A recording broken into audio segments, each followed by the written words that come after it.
అసలు ఏం జరుగుతోంది టీడీపీలో అనేది అర్థం కావడం లేదు. కనీసం ఆ పార్టీతో పొత్తు పెట్టుకోవాలని చూస్తున్న బీజేపీకైనా క్లారిటీ ఉందా లేదా ఒకసారి సామంచి గారితో మాట్లాడదాం. సామంచి గారు, మీరు పొత్తు పెట్టుకోవాలని చూస్తున్నటువంటి టీడీపీ లేకపోతే చంద్రబాబు పోటీకి భయపడుతున్నారా? ఇప్పుడు భువనేశ్వర్ గారి స్టేట్మెంట్ చూస్తే అలానే అనిపిస్తోంది. మీకేమనిపిస్తోంది? గుడ్ ఈవినింగ్ ఈశ్వర్ గారు, కేఎస్ఆర్ గారికి, భరత్ గారికి అందరికీ నమస్కారం. ఇవాళ మీరు ప్లే చేసినటువంటి ఆ క్లిప్పింగ్ ఏదైతే ఉందో ఆమె ఏదో సరదా కోసం మాత్రమే అన్నట్టుగా తెలుస్తుంది. అయినప్పటికీ కుప్పం నియోజకవర్గంలో చంద్రబాబు నాయుడు గారు పోటీ చేయకుండా ఇంకొకరిని పోటీలో దింపుతారనేది అది వాస్తవం కాకపోవచ్చేమో. ఏదేమైనప్పటికీ చంద్రబాబు గారు పోటీ చేసినా, లేక వారి సత్యమణి పోటీ చేసినా, లేక ఇప్పుడున్నటువంటి అధికార పార్టీ వైపు నుంచి పోటీ చేసినా, కుప్పం నియోజకవర్గానికి గత ప్రభుత్వంలో గాని ఇప్పుడున్న ప్రభుత్వంలో గాని ఒరిగిదంటూ ఏం లేదు. ఇప్పుడు హంద్రీ నీవా సంబంధించినటువంటి ప్రాజెక్టు పూర్తి చేసి కుప్పానికి నీళ్లు ఇచ్చే విషయంలో రెండు పార్టీలు కూడా పెద్దగా ఆ ప్రాంత అభివృద్ధి కోసం చేసినటువంటి పనులు లేవు. కేవలం ప్రకటనలకు పరిమితం అయ్యాయి తప్ప ఇంకొకటి లేదు. ఇందాక వారు మాట్లాడుతూ చెప్పారు దొంగ ఓట్లు అనేసి.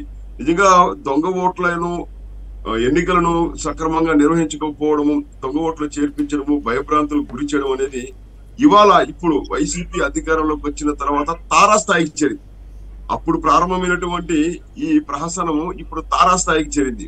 ముఖ్యంగా ఉమ్మడి చిత్తూరు జిల్లాలో కుప్పం నియోజకవర్గము ఉన్నది. ఇప్పుడు తిరుపతి చిత్తూరు పార్లమెంట్ లో కూడా కుప్పం నియోజకవర్గం క్రియాశీలకమైనటువంటి. మీరు చంద్రబాబు కంటే మీరు కాన్ఫిడెంట్ గా ఉన్నారని నాకు అనిపిస్తోంది. కారణం ఏంటంటే చంద్రబాబు తప్పనిసరిగా కుప్పం నుంచే పోటీ చేస్తారు అని మీరు చెప్తున్నారు. ఆయన చెప్పట్లేదు, ఆయన సతీమణి చెప్పట్లేదు. మీరు కాన్ఫిడెంట్ గా చెప్తున్నారు. పైగా కుప్పంలో బోగస్ ఓట్ల సంఖ్య ఈసీ 43,000 దొంగ ఓట్లు గుర్తించింది. 2003లో 1,10,00,000 దొంగ ఓట్లు చేర్పించిన ఘనత చంద్రబాబుదే అని దేశం మొత్తం కీర్తించింది. ఆయన గురించి జాతీయ పత్రికలు కూడా కీర్తించాయి. 1,10,00,000 దొంగ ఓట్లు చేర్పించే నాయకుడు ఈ దేశంలో ఎవరైనా ఉంటారా? 1,10,00,000 సార్ చూపిస్తున్నాను చూడండి. 1,10,00,000 దొంగ ఓట్లు చేర్పించిన ఏకైక నాయకుడు చంద్రబాబు నాయుడు గారు 2003లో. ఇక్కడ నుంచి రాజశేఖర రెడ్డి గారితో సహా కాంగ్రెస్ నాయకులంతా వెళ్ళి అక్కడ ఈసీకి ఫిర్యాదు చేస్తే కొన్ని లక్షల దొంగ ఓట్లు తొలగించారు. ఇది ఈ రోజుది కాదు చంద్రబాబు నాయుడు గారి రాజకీయ జీవితం కుప్పంలో. అక్కడ మనకు తెలుసు కదా, మీరు ఎక్కడున్నారు, నేను ఎక్కడున్నాం, అంతా అక్కడ చిత్తూరు జిల్లా వాళ్ళమే కదా. ఆ పక్కన కర్ణాటక వాళ్ళు, తమిళనాడు వాళ్ళు, వాళ్ళని తీసుకురావడం, దొంగ ఓట్లు వేయించుకోవడం. ఇది నేను చెప్తున్నది కాదు కదా, ఈసీ క్లియర్గా చూపిస్తాను చూడండి. ఇంక ఇంతకంటే ఏం చెప్పాలి, ఏం రుజువు కావాలి మనకి? రెండోది, కుప్పం నుంచి చంద్రబాబు పోటీ చేస్తారని మీరు కాన్ఫిడెంట్ గా చెప్తున్నారు. కాన్ఫిడెంట్ గా నేను చెప్పడం కాదు, ఇక్కడ ఎవరు పోటీ చేసినా కూడా ఆ ప్రాంత ప్రజలకు పెద్దగా ఒరిగిందేం లేదు. ఇవాళ రీసెంట్ గా ఎలక్షన్, సెంట్రల్ ఎలక్షన్ కమ్, ఎందుకంటే మీరు దొంగ ఓట్ల యొక్క ప్రస్తావన తీసుకొచ్చారు, ఫేక్ ఓటర్స్ చెప్పారు కాబట్టి. న్యాయంగా మాట్లాడుతున్నారంటే 14 ఏళ్లు ముఖ్యమంత్రిగా చేసిన చంద్రబాబు కుప్పంకి హంద్రీ నీవా నీళ్లు ఇవ్వకపోతే ఇప్పుడు 26వ తారీఖున ఈ ముఖ్యమంత్రి గారు ఇవ్వబోతున్నారు, నీళ్లు ఇవ్వబోతున్నారు.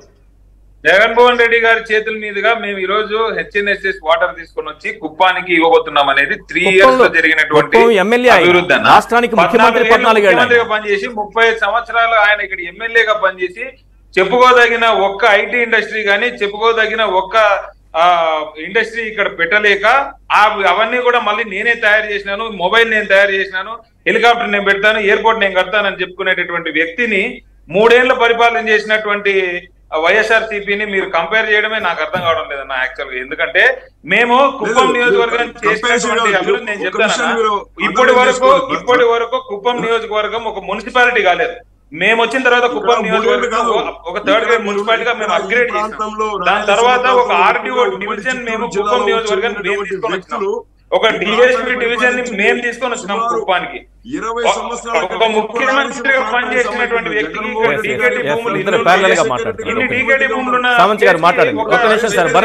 భరత్ గారు ఆగండి సార్, సామంత్ గారు ఏదో కూడా ఆయనకు లేకపోతే ఇంకా మరి ఆయన ఇక్కడ మాట్లాడకండి ప్లీజ్ ప్లీజ్. భరత్ గారు మీరు ఆగండి. ఈ జిల్లాకు చెందినటువంటి చంద్రబాబు నాయుడు గారు ముఖ్యమంత్రిగా ఉన్న ఈ ప్రాంతానికి చెందినటువంటి రాజశేఖర్ ఇప్పుడు చెప్పండి సామంత్ గారు క్లియర్ గా మాట్లాడండి. ఇద్దరు ఒకేసారి మాట్లాడి జగన్మోహన్ రెడ్డి గారు ముఖ్యమంత్రిగా ఉన్న కూడా ఈ ప్రాంతానికి అభివృద్ధి విషయంలో జరిగింది శూన్యము. ఇప్పటికీ ఎప్పటికి కూడా ఈ ప్రాంతంలో జరుగుతున్నటువంటి కేటాయింపుకి సంబంధించిన నిధులు కానీ, అభివృద్ధి కార్యక్రమాలు కానీ, నిర్మాణాలు కానీ, రోడ్లు కానీ, రైళ్లు కానీ ఇవన్నీ కూడా ఇటీవల ఈ 10 సంవత్సరాల్లో కేంద్ర ప్రభుత్వం ఆధీనంలో జరుగుతున్నటువంటి నిధులు ఇవాళ హర్ ఘర్ జల్ పేరుతోటి ప్రతి ఇంటికి నీటికి కుళాయి పేరుతోటి ఇవాళ మారుమూల ఉన్నటువంటి కుప్పం ప్రాంతంలో కూడా ఈ కేంద్ర ప్రభుత్వం 10 ఏళ్లలో అభివృద్ధి చేసింది ఇది కాదు సార్. కుప్పం గురించి నేను ఒకటి చెప్తున్నా, ఈ టాపిక్ కన్ఫైన్ అవుదాం. ఒక్క సెకండ్ ఈ టాపిక్ కి సంబంధించి మాట్లాడదాము. నేను ఒక ప్రశ్న అడుగుతా. మీరు జాయిన్ కాకముందు కొమ్మినేని గారు ఒక మాట అన్నారు. వినండి సార్, ఇదంతా ఈ సబ్జెక్ట్ కి సంబంధించిన ఒక ప్రశ్న అడుగుతా. రైట్, ఒరిగింది ఏంటనేది రేపు ఎన్నికల్లో ప్రజలు చూపిస్తారు. అందుకే ఒకరు ఆల్రెడీ పారిపోతున్నారు చంద్రబాబు నాయుడు గారు, భరత్ గారు ధైర్యంగా అక్కడ కూర్చున్నారు. సింపుల్ కదా. భరత్ గారు నేను ఇక్కడ నుంచి పారిపోయి వేరే నియోజకవర్గం అనట్లేదు కదా. వాళ్ళ భార్య గారిని ముందు పెట్టి మా ఆయన వేరే నియోజకవర్గం నుంచి పోటీ చేస్తారని, రాజకీయాల నుంచి తప్పుకుంటారని భరత్ గారి సతీమణి అనట్లేదు కదా. 40 ఏళ్ళు 35 ఏళ్ళుగా ఉన్న చంద్రబాబు నాయుడు గారు అంటున్నారు, ఆయన సతీమణి గారు అంటున్నారు. ఒక నిమిషం సార్, ఈ సబ్జెక్ట్ ఏమేమి మాట్లాడదాము. ఒక నిమిషం, ఎవరు పారిపోతున్నారో అర్థం అవుతుంది జనానికి. ఈ సబ్జెక్ట్లో ఏంటంటే మీరు జాయిన్ కాకముందు కొమ్మినేని గారు ఒక మాట అన్నారు. పొలిటికల్ సర్కిల్లో ఒకటి వినిపిస్తోంది, ఎంపీగా కూడా చంద్రబాబు వెళతారేమో, అందులో భాగంగా ఈ కామెంట్ వచ్చిందేమోనని. బీజేపీ అటువంటి ప్రతిపాదన ఏమైనా చంద్రబాబు ముందు ఉంచిందా? మీరు ఇక్కడ తప్పుకోండి, కావాలంటే ఎంపీగా పోటీ చేయండి, అక్కడ ఏదైనా మిమ్మల్ని గౌరవిస్తామని ఏమన్నా మాట ఇచ్చిందా? ఈశ్వర్ గారు కొత్తవన్నీ క్రియేట్ చేసి కొత్తవన్నీ మీరు తయారు చేసి వదులుతున్నారు. భారతీయ జనతా పార్టీ వైపు నుంచి ఇవాళ ఆయనకి వెళ్ళి మీరు ఎంపీగా పోటీ చేయమని లేక కేంద్ర రాజకీయాలకు రమ్మని చెప్పడం అనేది అవసరం లేదు, నిర్వివాదాంశం. ఇవన్నీ కూడా క్రియేటెడ్ అంటే రూమర్స్ తప్ప మరొకటి కాదు, స్పెక్యులేషన్స్ కూడా కాదు. ఎందుకంటే ఒక చిన్న మాట చెప్తా. కొమ్మినేని గారు అన్న తర్వాత నాకు ఇంకొక డౌట్ వచ్చింది. పవన్ కళ్యాణ్ గారు ఒక మాట అన్నారు, ఒకసారి మీరు అది కూడా వింటే. కొమ్మినేని గారు అన్నదానికి, పవన్ కళ్యాణ్ గారు అన్నదానికి, భువనేశ్వరి గారు అన్నదానికి మూడింటికి లింక్ కుదురుతుంది. ఒక్క సెకండ్ సార్ ప్లీజ్. మీరు ఆ బయట తర్వాత మీరే మాట్లాడండి. ఒకసారి పవన్ కళ్యాణ్ ఏమన్నారు ప్లే చేయండి. ప్లాన్ చేసి తప్ప కొత్త తరానికి అవకాశం రాదు. అలాగే పాలిటిక్స్ కూడా రిటైర్మెంట్ చాలా అవసరం. ఎందుకంటే కొత్త తరాన్ని రానివ్వాలి అంటే కొత్త తరం నాయకులకి అండగా ఉండాలి. ఇప్పటి నుంచి రిటైర్మెంట్ ప్లాన్ చేసి తప్ప కొత్త తరానికి అవకాశం రాదు. అలాగే పాలిటిక్స్ కూడా రిటైర్మెంట్ చాలా అవసరం. ఎందుకంటే కొత్త తరాన్ని రానివ్వాలి అంటే కొత్త తరం నాయకులకి అండగా ఉండాలి. రైట్, సామంచి గారు, పాలిటిక్స్ కూడా రిటైర్మెంట్ అవసరము, ఇప్పటి నుంచే రిటైర్మెంట్కి సిద్ధంగా ఉండాలి. పవన్ కళ్యాణ్ గారు ఎవరిని ఉద్దేశించన్నారు, ఎందుకన్నారు? ఈ మొత్తం నా కొమ్మినేని గారు, ఇటు భువనేశ్వరి గారు, అటు పవన్ కళ్యాణ్ గారు, వీళ్ళు ముగ్గురి మాటల్ని కలిపితే నాకు చంద్రబాబే గుర్తొస్తున్నారు. ఈశ్వర్ గారు, పవన్ కళ్యాణ్ గారు ఏ సందర్భంలో అన్నారు, ఎవరిని ఉద్దేశించి అన్నారో అది వారికే తెలియని, బయట ఎప్పటితో నాకు తెలియదు. అయితే నేనైతే స్పష్టంగా చెప్పదలుచుకుంది ఏంటంటే, మేము ఇంకొకరిని వెళ్ళి మీరు ఇక్కడ పోటీ చేయని లేక ఈ అసెంబ్లీ కాదు పార్లమెంట్ కి చేయని చెప్పాల్సినటువంటి అవసరం లేదు. ఖచ్చితంగా మేము సంపూర్ణమైన విశ్వాసంతో చేస్తున్నటువంటి కార్యక్రమాలు, ఇటీవల అధికార పార్టీ నుంచి జారిపోతున్నటువంటి నేతలు, అధికార పార్టీపై పెరుగుతున్నటువంటి ప్రజా వ్యతిరేకతను మేము అనుకూలంగా మార్చుకున్నటువంటి అభివృద్ధి కార్యక్రమాలను ప్రజల్లోకి తీసుకెళ్లడము, వీటిపైన దృష్టి పెట్టి ఖచ్చితంగా భారతీయ జనతా పార్టీ ఆంధ్రప్రదేశ్ లో ఒక బలీయమైనటువంటి రాజకీయ శక్తిగా ఎన్డీఏ ఆంధ్రప్రదేశ్ లో అధికారంలోకి రావాలని చెప్పి ఖచ్చితంగా మేము ఎన్డీఏ అధికారంలో కూడా వస్తుందని నమ్మకంతో మేము పనిచేసుకుంటూ పోతున్నాం. ఇందాక మీరు అన్నట్టు ఈ ప్రాంతంలో నుంచి ఎన్నిక కాబట్టేటువంటి ముఖ్యమంత్రులు ఉమ్మడి ఆంధ్రప్రదేశ్ ను పాలించిన వాళ్ళు కూడా మన రాయలసీమకు చెందినటువంటి నేతలే.